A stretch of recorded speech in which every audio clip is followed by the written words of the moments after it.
Hi, I'm Harvey Briggs. I'm the editor and publisher of Rides and Drives, and today I'm in Austin, Texas, driving the all-new 2021 Rolls-Royce Ghost.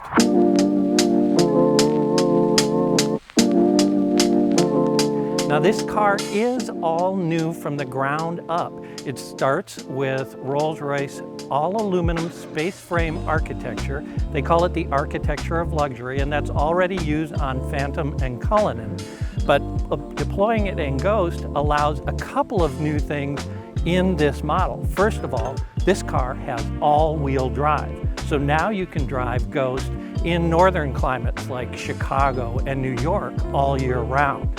It's also powered by the 6.75 liter 12-cylinder engine, and that's mated to an 8-speed automatic transmission that uses the GPS to read the road ahead and put you in the perfect gear for the corners or hills that are coming up. The Ghost starts at $332,500, but most will sell for close to or over $400,000 when you put in options like the Starlight headliner, the lamb's wool floor mats, and a number of other things that are available. You can bespoke this car any way you want, and that's the beauty of Rolls-Royce. No two cars are the same. You can really make it your own. One of the things I want to show you about the new Ghost that's really changed from previous generations is what they call the Planar system. It is a combination of suspension, components, and technology that really helps flatten the road and helps the car perform in a more consistent way. Now, it starts with this suspension here. It actually has a second damper on it, so you have a damper for the damper that smooths things out even more and takes all those little imperfections away on the road. Up here, you have two cameras that read the road ahead, and they adjust the dampers in the suspension automatically. So if a pothole is coming up, it'll tighten that up so the wheel won't slam into the pothole and create a big ruckus inside the cabin. And then finally, it is that engine and transmission that read the road ahead as well, and it really smooths out everything. So when you're behind the wheel of this car and driving it, you don't feel gear changes, you don't feel any imperfections in the road, and even when you hit the brakes hard, it doesn't dive or it doesn't sway when you're into turns the way the previous generation of car did. So let's take a look inside of the new Ghost. First of all, like all Rolls-Royces, you have electronic door opening and closing in this car, which is kind of neat. And what they talk about in this car is that it's designed around the concept of post-opulence. And that means it's luxurious, but it's not over the top in terms of the details. So you see things like this open pore wood that is a little more subtle than the traditional piano finishes. You have one stitch line here, not several. You don't have a lot of quilting on the seats and things that are more ostentatious. This car is just a little more laid back, I guess, than the traditional Rolls-Royce. Certainly Phantom is that over-the-top big, I want to show you how much money I have. This is, I have a lot of money, and you know, it's still a Rolls-Royce, but you're not throwing it in people's faces. So I'm going to give you just a bit of the backstory on Ghost and where this name came from, and it really is one of the seminal stories in the history of the Rolls-Royce brand. Claude Johnson, who was the managing director of Rolls-Royce, often referred to as the hyphen, he ordered a new 4050 model Rolls-Royce, and he had it painted with aluminum paint and silver accents, so it was this, you know, beautiful silver looking car. And he used it with the automotive press as a demonstrator model, and when the journalists drove it, they all commented about how quiet it was, and they gave it the nickname Silver Ghost. So That name stuck, and it was really used as a nickname for all of those 40, 50 models throughout that history, even though Rolls-Royce never called them Ghost. So then they brought it back for this mid-size sedan when they launched it in 2009, and that was the first Goodwood Ghost. This is now the second Goodwood Ghost. It is a mid-size sedan in Rolls-Royce parlance, although most manufacturers would consider this full-size. You do have Phantom above this in a much more opulent, larger vehicle that just has a bigger presence and makes a more opulent statement. One of the things you'll notice about this generation of Ghost is a much more contemporary exterior. It's not the traditional three-box sedan. This car is longer, it is wider, it is lower than the previous generation car. The front end has just a little bit more rake to it in that it sort of leans back a little more to give it a slightly more aggressive is really the wrong word, but just a more sporting look overall. One of the interesting details is that C-pillar where the roof falls into the boot. It is made to look like a single piece of metal. You don't see any seams back there from the roof to the rear quarter panel, and that's a really difficult feature to achieve, especially since this car is made of aluminum. This is hand welded, and so they have to do it in tandem with a welder on each side of the car. If they did one side at a time, it would warp and they couldn't get that clean, uniform look.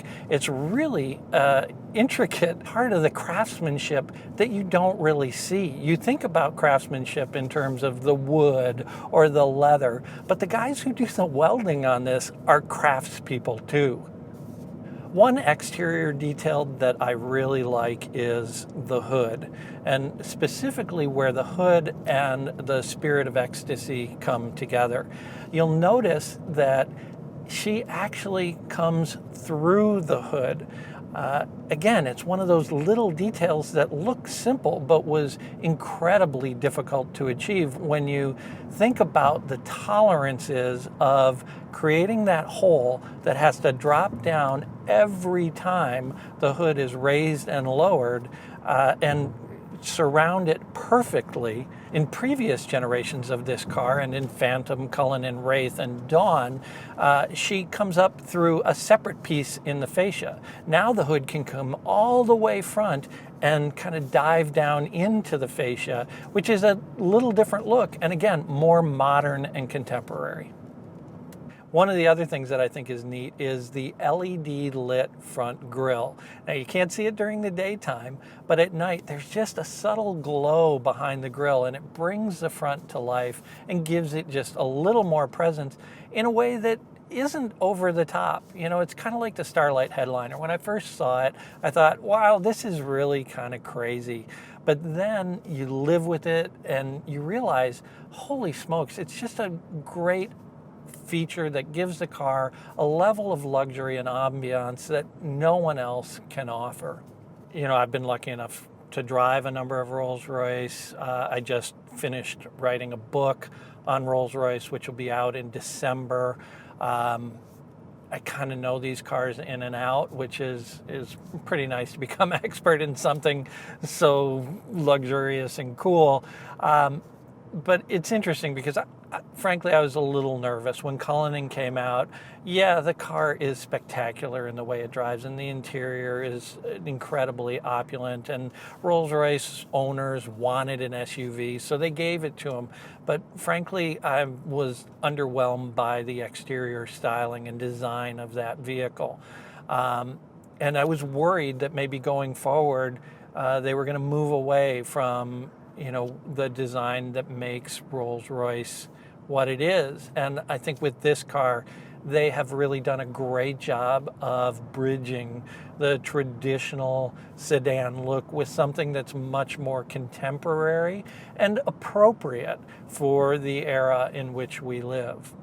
So the interior of Ghost is much less opulent than the previous generation, but that doesn't mean it's less luxurious. The concept here is that this is really reductive. By taking things away, everything else that's left behind has to be perfect. So you've got this single stitch line that goes all the way across the dash. It's the longest single stitch line ever put into a Rolls-Royce. And so every stitch of that has to be perfect or you'd notice it. And that's all done by hand by these craftspeople in Goodwood. The other thing they talked about when they built this car was how to make it quieter and how to make it just a more relaxing experience inside the cabin.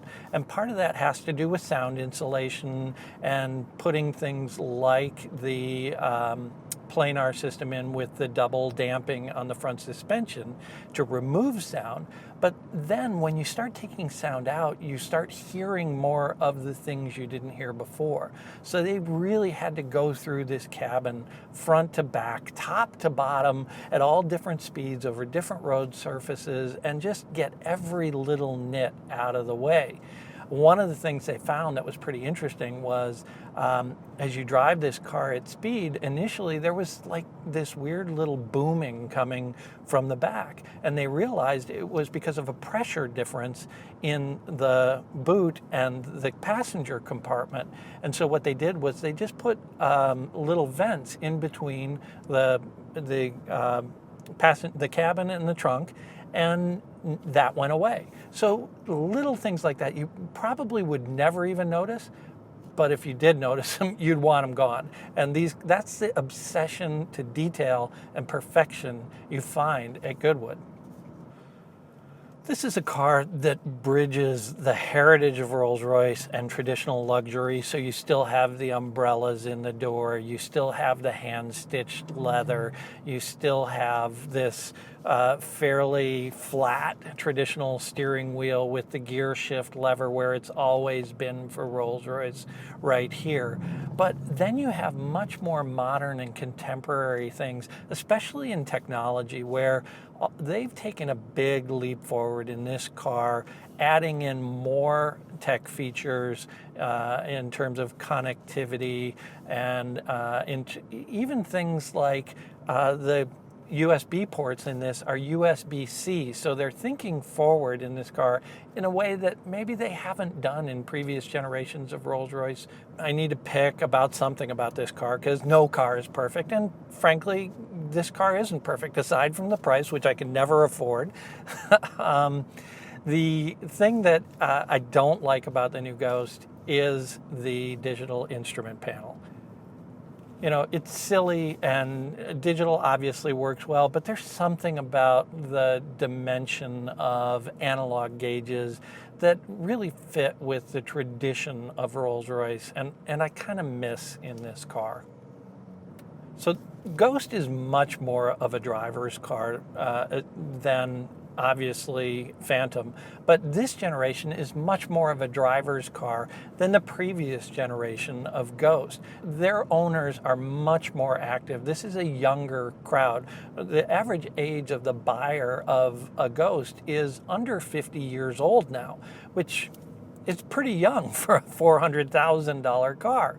And these are people who are, made their money in the tech industry. They're athletes. They don't want a chauffeur. They want to drive themselves around for the most part, and they do. Ghost is powered by Rolls-Royce famous 6.75 liter V12 engine. That's 563 horsepower and over 600 pound-feet of torque, which makes this car kind of crazy fast. 0 to 60 in 4.6 seconds.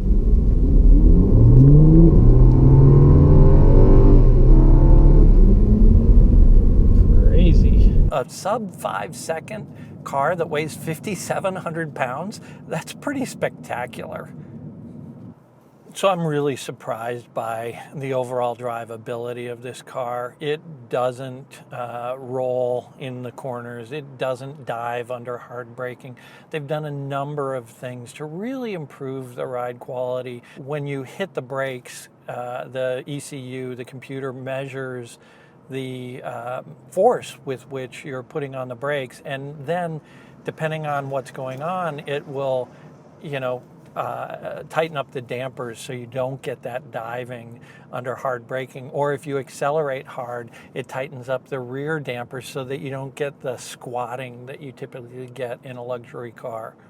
Having driven this now, I'm really looking forward to the next generation Wraith built on this platform.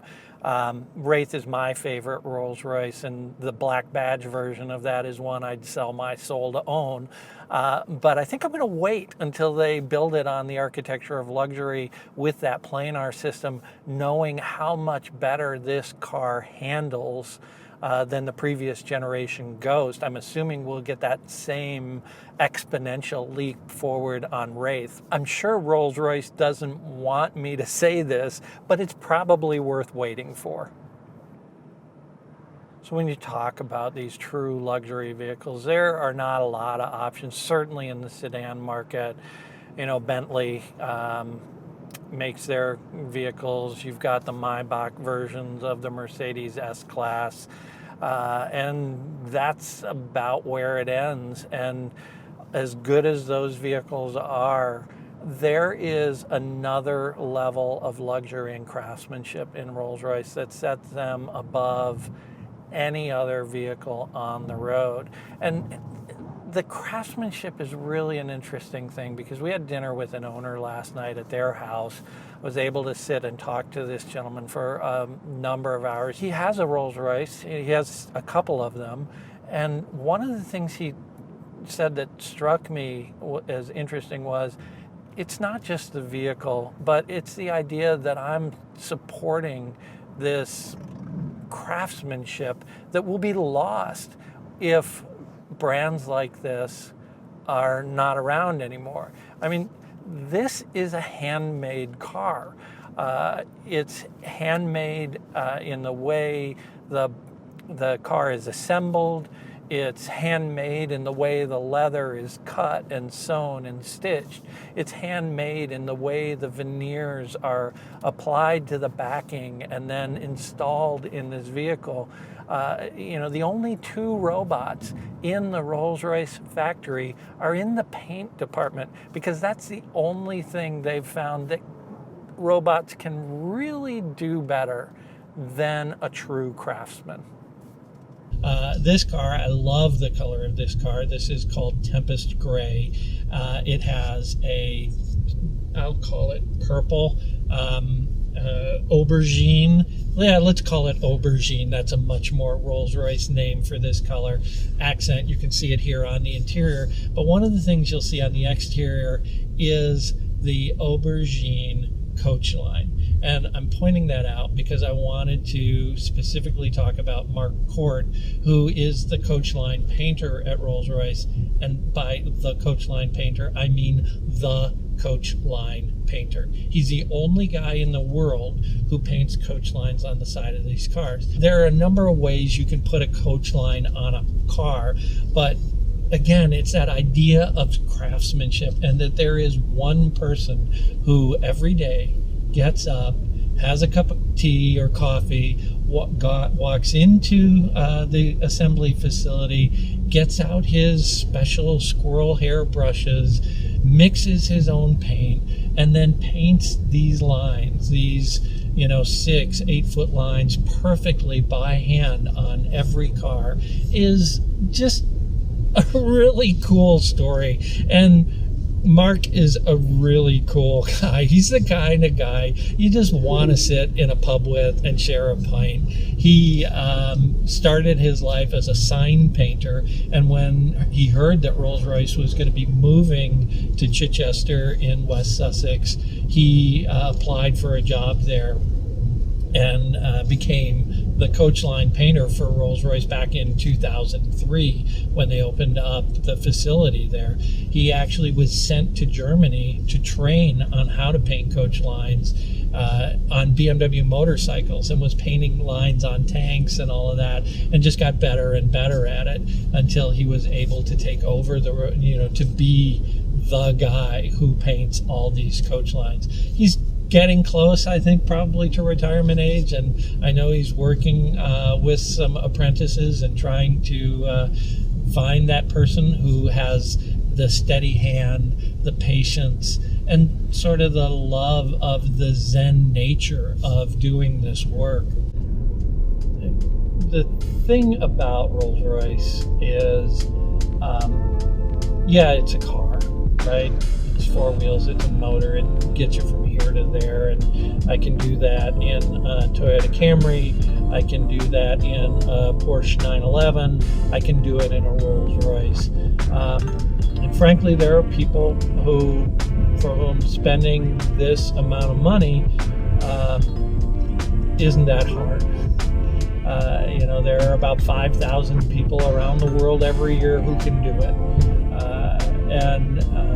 The fact that Rolls-Royce has found a way to take this classic British brand, contemporize it appropriately, and then deliver this incredible experience to the people who want it, which has created livelihoods for thousands of people in West Sussex in England.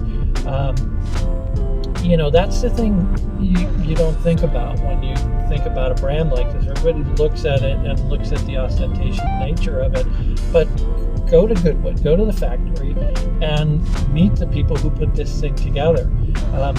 They're ordinary people like you and me who, happen to develop a skill that is so precise that they can do the kind of woodwork that is needed to be done here. They're engineers who figured out how to do this additional damping on a wishbone suspension to create a magic carpet ride that is completely flowing but not wallowing like that. So it's just people can talk about, why would anyone spend that much money on a car? Well, you're not spending that much money on a car. You're spending that much money on a concept. And that is really what Rolls-Royce is all about. It's the promotion of craftsmanship at the highest level in the automotive realm. And frankly, I'm glad that they allow the people to do that. So that's the 2021 Rolls-Royce Ghost. Tell us what you think in the comments. For more information, check out ridesanddrives.com and make sure to subscribe to us on YouTube and follow us on Facebook and Instagram. For Rides and Drives, I'm Harvey Briggs, and I'll see you somewhere down the road.